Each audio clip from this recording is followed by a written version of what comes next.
You ever feel like you're just drowning in numbers, charts, and spreadsheets? Yeah, me too. But what if I told you that inside all that noise, there are these incredible hidden stories, secret patterns just waiting to be discovered? Well, today we're putting on our detective hats, we're going to crack the case of data and uncover the truth. This right here is the big question for any data detective. We almost always start with this huge mess of raw facts and figures, right? Our mission, should we choose to accept it, is to turn that chaos into a story that actually makes sense, a story that gives us clear answers. And in this explainer, I'm going to give you the exact tools to do just that. So in the world of statistics, there are two main ways to tackle a case. On one hand, you've got inferential statistics. That's kind of like being a fortune teller, using a small bit of data to predict what might happen in the future. But today we are detectives. We are all about descriptive statistics, which means we're looking at the evidence we have right in front of us to describe and summarize exactly what went down. All right, detective, welcome to the case. Your mission is to get your hands on the fundamental tools that every data investigator needs. We're going to learn how to investigate a data set, make sense of all the clues, and then present our findings with total confidence. It's time to stop getting lost in the numbers and really take control. Every single investigation starts with evidence. For us, that evidence is called data, but look closely at the definition here. It's not just about collecting stuff. Data is the entire process, collecting, analyzing, and summarizing, so that it can actually be interpreted. See, the data itself isn't the end goal. It's the raw material we use to find the story. Any good detective knows that not all clues are created equal, right? A footprint is totally different from a witness statement. So the very first thing we have to do is categorize our evidence. And this is absolutely crucial, because the type of data you have tells you exactly which detective tools you're allowed to use to solve the case. So at the highest level, all our data clues fall into one of two big buckets. First up, we've got categorical data. Think of these as labels or groups, like eye color or your favorite brand of coffee. And on the other side, we've got numerical data. This stuff represents a measured quantity, like your height, the temperature outside, or your score on a test. Here's a simple rule of thumb. You can't do math on the word red, but you can definitely do math on the number 82. Okay, but we can get even more specific with our evidence. Think of this like a ladder of analytical power.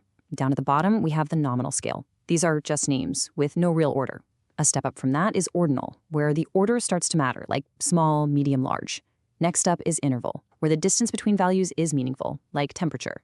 30 degrees is exactly 10 degrees warmer than 20 degrees, but 0 degrees doesn't mean there's no temperature. And at the very top of the ladder is the ratio scale, which does have a true zero. Think about weight.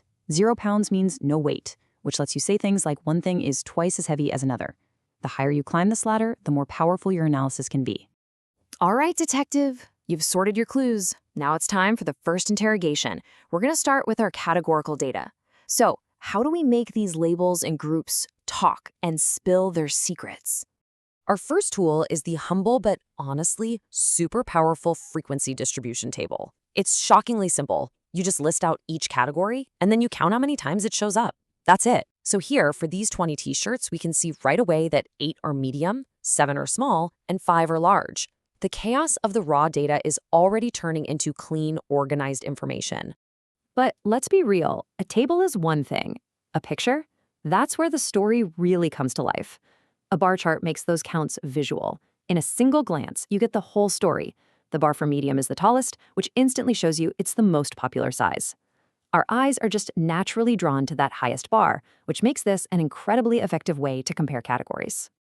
Okay, but what if we want to see how each piece fits into the whole puzzle? That's where a donut chart or a pie chart really shines. It is perfect for showing proportions. We don't just see that medium is the most popular, we see it makes up 40% of all the t-shirts. This helps us understand the relative weight of each category. Now, before we go any further, you have to learn the data detective's golden rule. Seriously, tattoo this on your brain. The area principle. This is the single most important concept for any chart. It just means that if one value is twice as big as another, its area in the graph has to be twice as big too. If you break this rule, you're not telling a story anymore. You're telling a lie. And here is a perfect example of what happens when that rule gets broken. In this chart of wine exports, the number for the UK is only a little bit higher than Canada's, but look at the bottles. The area for the UK bottle looks massive in comparison. The images are being used to deceive your eyes and make the difference look way bigger than it is. A sharp detective always watches out for this trick. So, when we're summarizing our categorical evidence, what's the one key finding we look for? We use the mode. The mode is just the most common category, the one that shows up most often. In our t-shirt example, the mode is medium. It's the tallest bar, it's the biggest slice. Think of it as the ringleader of the data. Okay, so we've interrogated our categorical clues. Now it's time to turn up the heat on our numerical evidence. Cracking the numbers, well, that requires a totally different set of tools, designed to find the center, measure the spread, and paint a complete picture of the scene. So the first question we always ask is, what's a typical value here? And to answer that, we have three main suspects for finding the center of the data. The mean is just the good old-fashioned average. The median is the value that's literally in the middle after you line up all the numbers in order. And look, the mode shows up here too. It's just the number that appears most often. So why 3? Well, because sometimes one really extreme value, an outlier, can pull the mean way off course. But the median, it stays put, giving you a much more honest picture of the center. But, knowing the center isn't enough. Are all the data points huddled up together, or are they spread all over the place? That's where measures of dispersion come in. The range is the easiest, just the distance from the lowest value to the highest. The interquartile range, or IQR, is a bit more focused. It tells us the range of just the middle 50% of our data, ignoring the crazy outliers. And the most powerful tool we have here is the standard deviation. The best way to think of it is as the typical distance that any single data point is from the average. A small standard deviation means your data is really consistent and clustered tightly together. So how do we pull all this together for a super quick overview? With the 5-number summary. This thing is like the ultimate rap sheet for a numerical data set. It gives you 5 key data points: the minimum value, the first quartile, which is the 25th percentile, the median, right in the middle, the third quartile, or 75th percentile, and finally, the maximum value. With just these 5 numbers, a detective gets a really powerful snapshot of the data's center and its spread. The final act of any great investigation is all about finding connections. Do our variables have accomplices? Are they working together? Does one clue tell us something about another one? It is time to connect the dots. When we want to see if 2 categorical variables are related, our go-to tool is a contingency table. Basically, this table just cross-references the categories.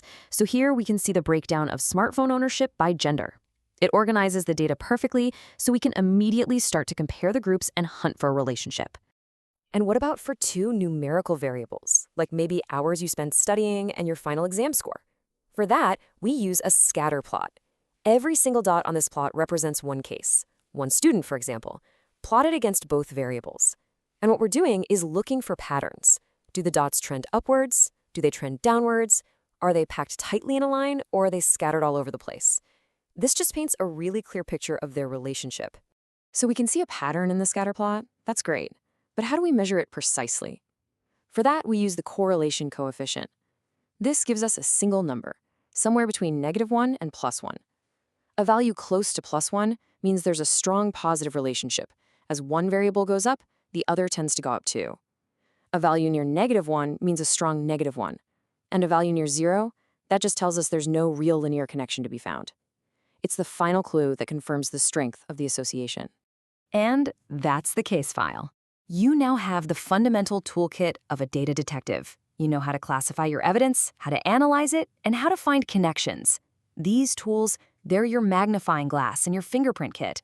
The data is out there, and it is filled with stories that are just waiting to be told.